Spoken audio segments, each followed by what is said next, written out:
Monsieur, vous n'avez pas répondu à ma question. Quoi? Je vous avais dit 6 € avec des pièces de 2 €, pas des pièces de 1 €. Ah, combien il faut de pièces de 2 € pour faire 6 €? 2.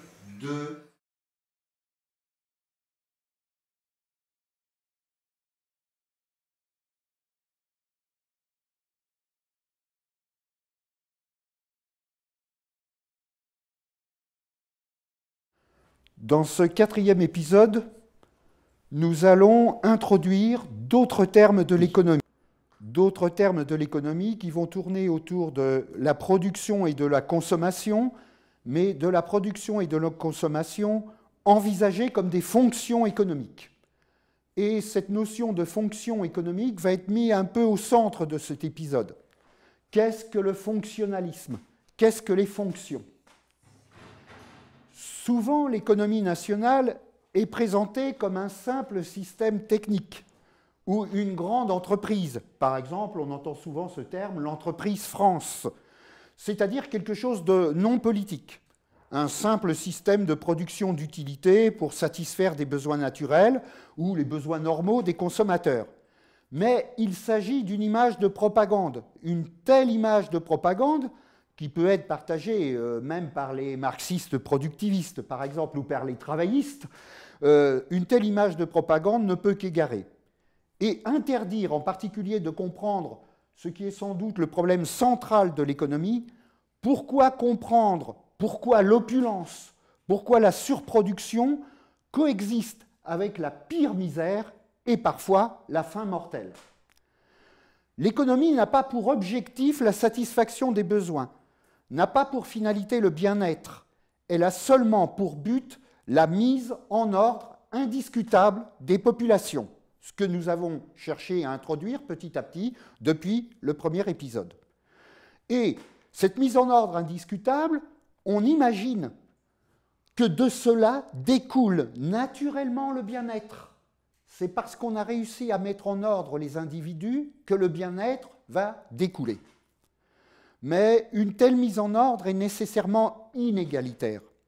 Le mot « ordre » lui-même, hiérarchisation, numéricisation, désigne la mise en classe, la classification, l'inégalité. C'est l'inégalité essentielle, constitutive de l'économie, qui explique la possibilité de la numéricisation complète. C'est un point extrêmement important, c'est un point à la fois technique, mathématique, mais politique. C'est par l'inégalité, c'est grâce à l'inégalité que le nombre existe. C'est par l'inégalité, grâce à l'inégalité, qu'on peut faire des tableaux, qu'on peut faire des comptes, des comptabilités. La mise en ordre inégalitaire est essentielle à la numéricisation complète et à la comptabilité générale. L'ordre rigoureux du despotisme s'exprime par des écritures comptables que vous savez envahissantes, on va en trouver absolument partout. Et par exemple, il y a identité entre monnaie, système monétaire, forme numérique de l'ordre et inégalité. Alors, enfonçons le clou, évidemment, ici, un clou christique. Enfonçons ce clou. Si les droits humains déclarent que tous les humains sont égaux, la constitution économique repose en son fondement sur l'inégalité, sur la classification. Production et consommation ne sont que des fonctions économiques qu'il faut soigneusement analyser, qu'il faut soigneusement démonter. Production et consommation ne sont d'abord que des supports de valorisation et de profit. Tout d'abord, si vous voulez, les productions centrales.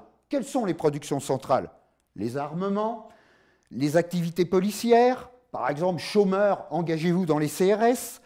Toutes ces activités centrales sont des activités tutélaires, comme on dit, c'est-à-dire imposées par l'État, soi-disant pour le bien-être des populations.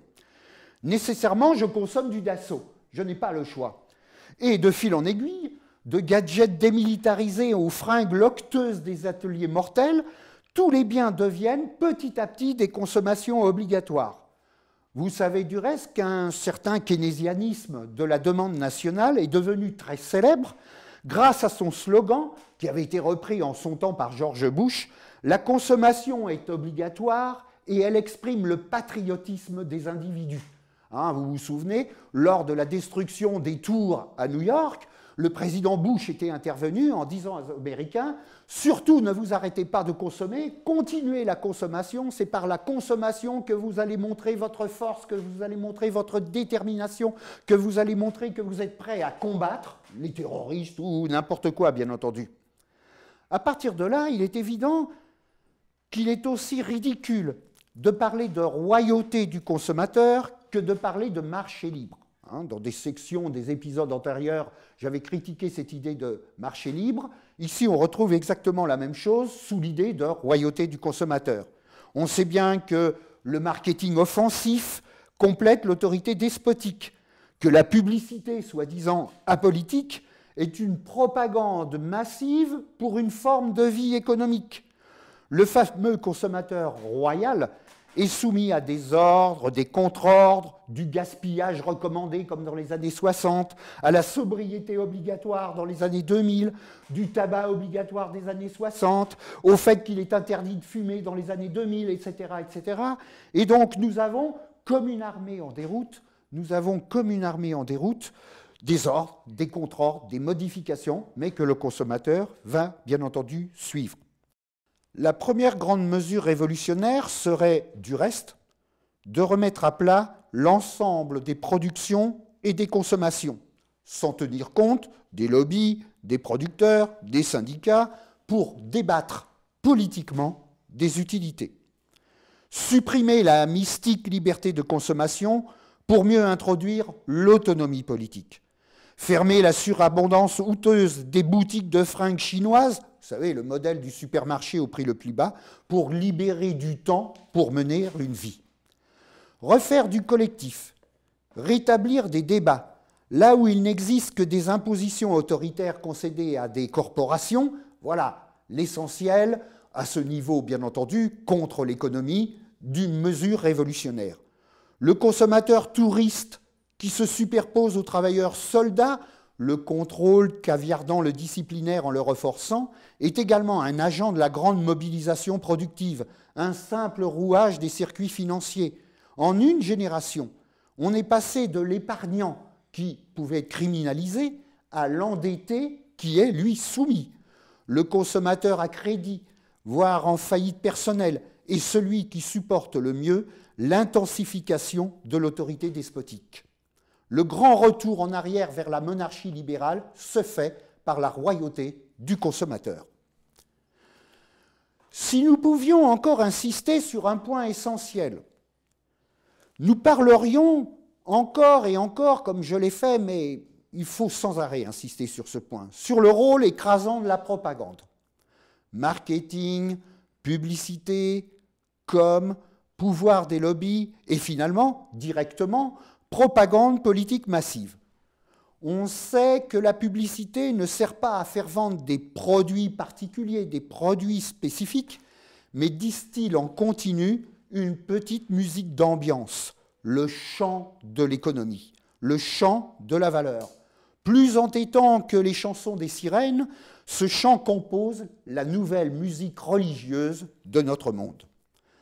Et parmi tous les montages de propagande, il en est un qui joue un rôle essentiel pour la propagation.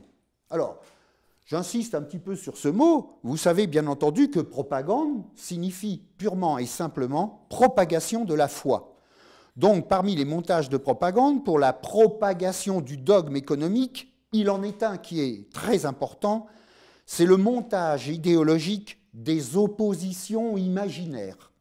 C'est quelque chose qui sera repris et donc je voudrais en parler tout de suite. Opposition imaginaire, État contre marché, État bon régulateur contre le mauvais marché, ou au contraire, mauvais État contre bonne entreprise, ou au contraire, État moralisateur de la vie économique, comme on avait autrefois, plan contre marché, etc. Il faudra revenir, et il faut revenir plusieurs fois sur ces oppositions idéologiques, opposition qui se déploie sous la forme, par exemple, de l'économie socialiste, de l'économie sociale, de l'économie coopérative, opposée, par exemple, à ce qu'on pourrait appeler l'économie des gredins.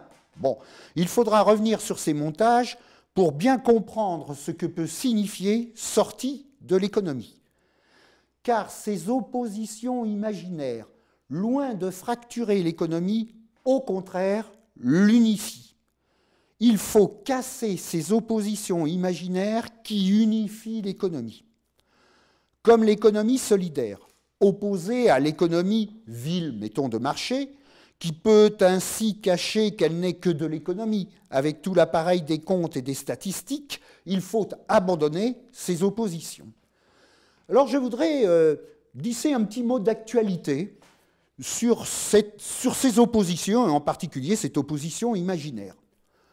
Sous la forme de ces oppositions imaginaires, nous rencontrons là l'une des arcanes majeures du despotisme.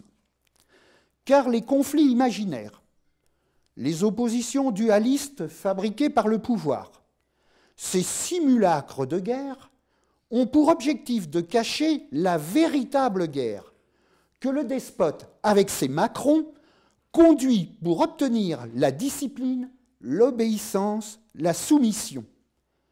Et quoi de mieux qu'une guerre imaginaire pour obtenir la discipline, l'obéissance avec la ferveur populaire même? Quoi de mieux qu'une guerre sous contrôle du despotisme ou sous contrôle de l'État, pour fabriquer de l'union sacrée, comme on peut dire aujourd'hui?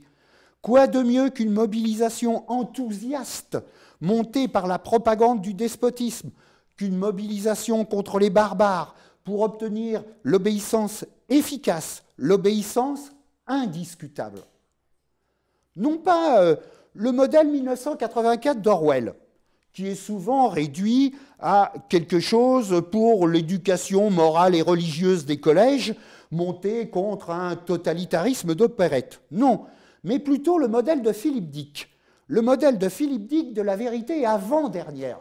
Vous connaissez du reste ce modèle de la vérité avant-dernière. C'est un modèle absolument génial, dans lequel Philip Dick nous raconte l'histoire d'États despotiques qui sont censés faire la guerre et qui, pour censés faire la guerre, enterrent leur population pour les protéger des terroristes, des barbares, etc. Et en les enterrant, les met dans des usines souterraines, leur réclamant sans arrêt des productions qui seraient détruites par la guerre, etc. etc. Donc les gens sont transformés en espèces d'esclaves souterrains de la production. Et un jour, un réussit à s'échapper par des échelles gigantesques, à remonter à la surface de la Terre, et qu'est-ce qu'il aperçoit? C'est que la surface de la Terre est transformée en un gigantesque terrain de golf géant, où les riches qui s'étaient installés là ont bien entendu fait alliance entre eux pour utiliser sans limite les productions de ceux qui sont enterrés. Voilà la vérité avant-dernière, voilà la vérité de l'économie en fait. L'évangélisme, c'est justement ceux qui ne sont pas Charlie qu'il faut repérer, ceux qui, dans certains établissements scolaires, ont refusé la minute de silence, ceux qui balancent sur les réseaux sociaux et ceux qui ne voient pas en quoi ce combat est leur. Eh bien, ce sont eux que nous devons repérer, traiter, intégrer ou réintégrer. Dans le passé, Élise a noté qu'il n'y a eu aucune peur, on manifestait en famille avec les landaux et les poussettes. Et puis, on peut quand même noter que François Hollande, le président de la République, le plus impopulaire, le plus moqué de la 5e, eh bien, il a su se transformer en chef de la nation. Il a fait ce qu'il devait faire. Ce compliment est de Nicolas Sarkozy, je crois. Eh bien, Élise, c'est peut-être ça l'esprit du 11 janvier. Une grande construction mensongère pour piéger un enthousiasme inoccupé, pour cacher la guerre que le despote mène pour la mobilisation disciplinée, il faut inventer une guerre factice, un conflit théâtral. Par exemple, une guerre contre le terrorisme. Une guerre contre le terrorisme qui peut cacher la guerre que les financiers mènent avec le despote. Nous l'avons dit, il y a un nom générique pour les financiers liés au despote. On peut appeler ça des Macrons. La guerre pour l'ordre économique et la mise en ordre comptable par les groupes de Macron au service de l'État. Mais à l'Élysée, on sait que la cote de popularité du président ne se redressera pas fondamentalement tant qu'il n'y a pas de résultat sur le front économique et social. Le regard sur le président ne sera plus jamais le même, pense-t-on. Il est désormais difficile de dire qu'il n'est pas à la hauteur. Reste l'efficacité sur le plan économique. C'est le plus important aux yeux des Français. Alors au-delà du début de rebond dans l'opinion, impossible de dire s'il s'agit d'un feu de paille ou d'une embellie durable. Mais à plus court terme, en revanche, l'exécutif bénéficie de l'unité nationale qui prévaut, notamment dans ses propres rangs. Ainsi, les opposants de l'intérieur, les fameux frondeurs du PS, eh bien, mettre leurs critiques en sourdine. Le projet de loi Macron, très décrié à gauche, devrait finalement être voté sans encombre. Pour le gouvernement, c'est déjà ça de gagné. Quelles leçons tirer de la boucherie populaire de la Première Guerre mondiale mensongère, où les patrons, convertis en officiers, pouvaient fusiller sans remords, ni limite, les réfractaires, les anarchistes, les dissidents déclarés déserteurs. Telle est la fonction du conflit gonflé par l'État contre le marché, ou du terrorisme barbare contre la démocratie, ou du plan contre le marché. Renforcer l'ordre indiscutable de l'économie. Si nous acceptons d'appeler le système unifié des circuits par le nom de marché, alors nous pouvons dire que l'État national libéral crée du marché, déploie sans cesse de nouveaux circuits monétaires. La construction ex nihilo des marchés est essentiellement une discipline des actions, des comportements, des agents formatés. Au libéralisme correspond une société disciplinaire. Correspond à ce formatage le leitmotiv de la concurrence. En économie, la force agissante de la discipline, nous l'avons déjà dit, mais c'est important de le reprendre, se nomme compétition. La compétition qui s'annonce comme une force surpuissante, comme un destin. Le conformisme, l'unidimensionnalité la plus étroite, le cynisme le plus criant, la violence sans limite, tout cela est justifié par la loi de la concurrence. La construction déjà colonisatrice du marché, l'obligation d'acheter et de vendre en termes monétaires, est redoublée par un effort constant pour accroître la concurrence, pour renforcer la discipline. L'action disciplinaire initiale est démultipliée jusqu'à l'objectif final de la mécanisation complète des comportements. Et du reste, c'est sur la base de cette mécanisation, supposée acquise. Vous savez, la science économique se construit en faisant l'hypothèse « les agents sont rationnels ». Bon, en fait, c'est une hypothèse. Si les agents étaient enfin rationnels, du reste, s'ils ne le sont pas, il faut continuer à les redresser. Il faut continuer à agir pour les remettre dans le droit chemin. Donc, c'est sur la base de cette mécanisation supposée acquise que peut se déployer la dogmatique néoclassique, la dogmatique néophysiocratique, que nous présenterons plus tard, donc dans une partie consacrée à l'histoire doctrinale. Supposons donc l'agent rationnel, mécanique, formalisable par un schéma de mécanique. Sur cette base, toute une doctrine, toute une science peut se déployer, qu'on va appeler l'ingénierie des marchés, qui peut aller de la législation dite scientifique de la concurrence. Par exemple, aux États-Unis, il y a de très nombreux juristes qui se sont reconvertis à l'économie, comme quelqu'un qui s'appelle Richard Posner, qui est spécialiste du droit antitrust. Le droit est fondé sur l'efficacité économique. Et de fil en aiguille, on peut construire à partir de là quelque chose de gigantesque que j'appellerais la scientologie du despotisme, la théorie néoclassique.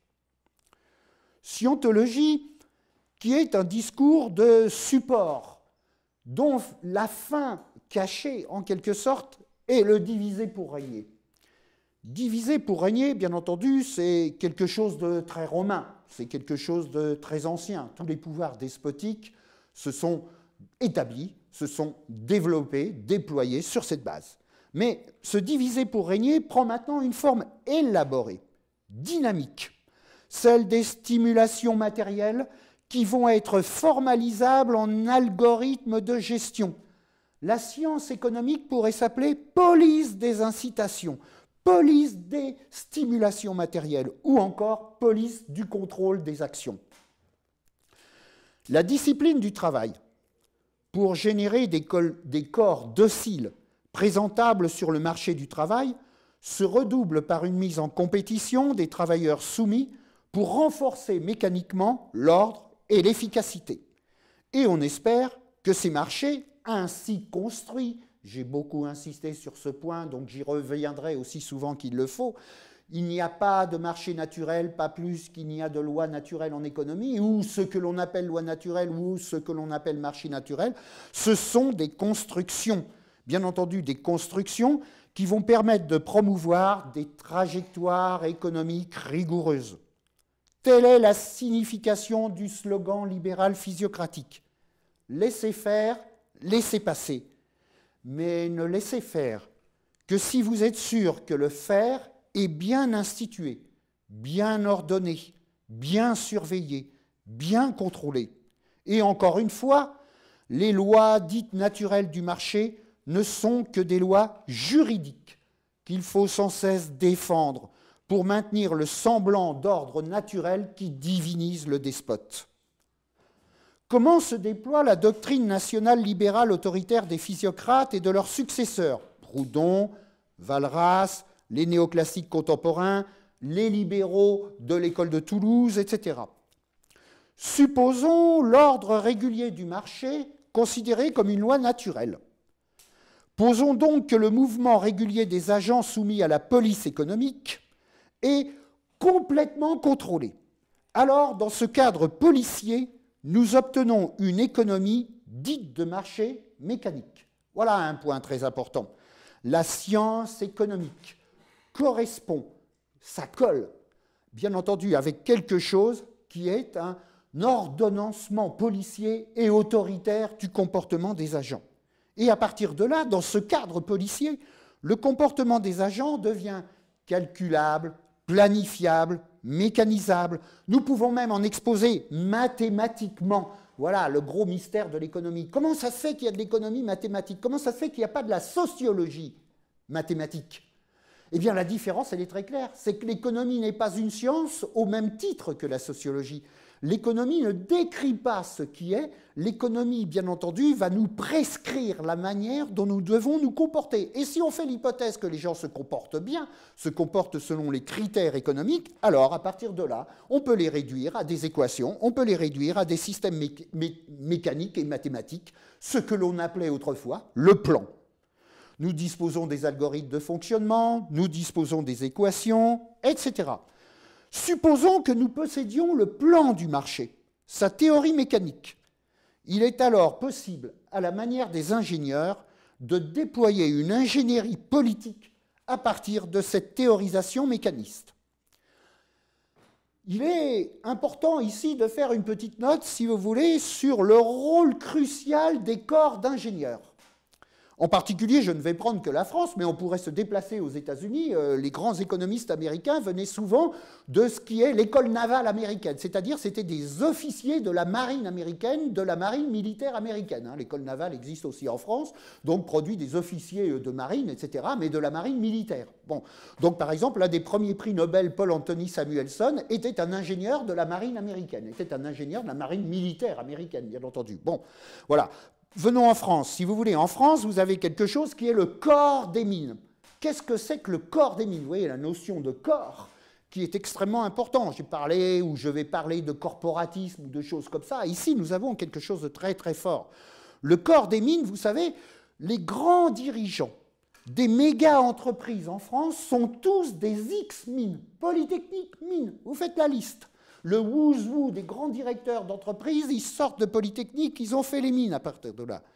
L'importance des ingénieurs dans l'histoire économique, le fameux Tyrol, le dernier prix Nobel d'économie soi-disant français, bien entendu, est lui aussi un polytechnicien. Lui aussi un polytechnicien, mais passé par l'une des grandes écoles techniques américaines, qui est le Massachusetts Institute of Technology, puisqu'il n'existe pas aux États-Unis l'équivalent de ces écoles militarisés qui existent en France, mais bon, à peu près l'équivalent.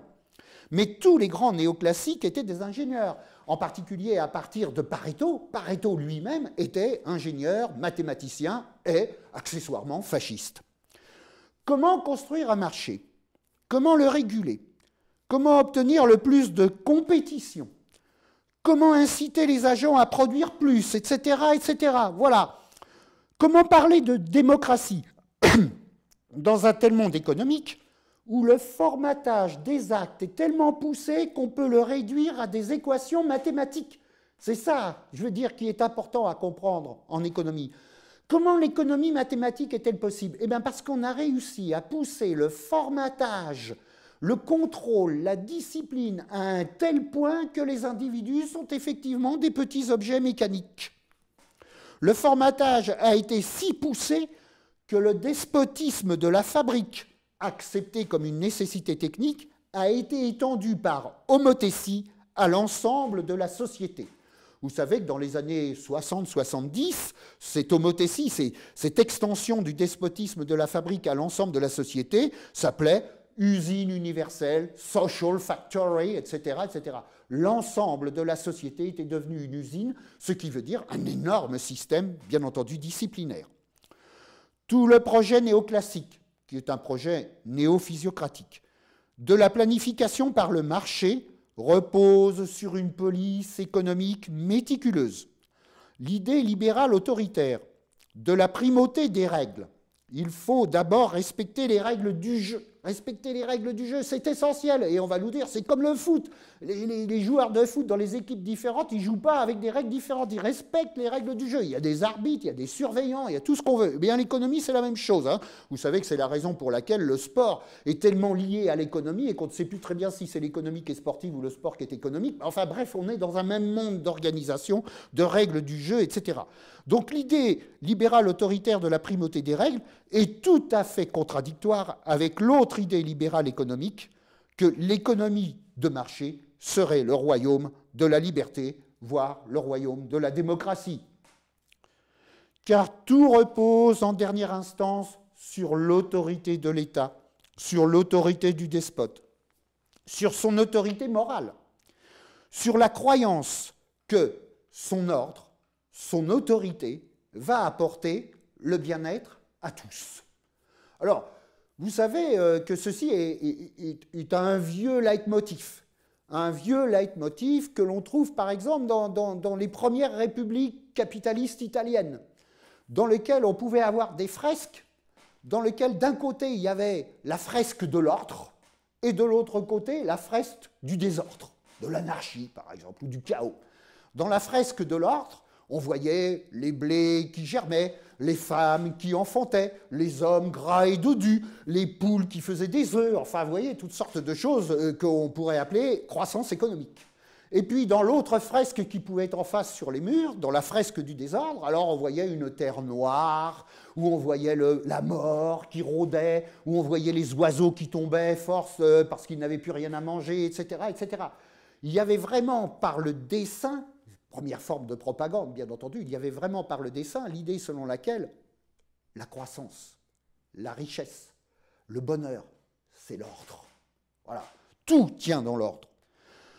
Sur une police technocratique de l'individualisme de masse, police déguisée en promotion de l'esprit d'entreprise, de l'innovation, de l'esprit de corps des mines, de l'esprit d'équipe, du dévouement au patriotisme, ou au patriotisme d'entreprise, ou de l'entreprise comme nouvelle famille.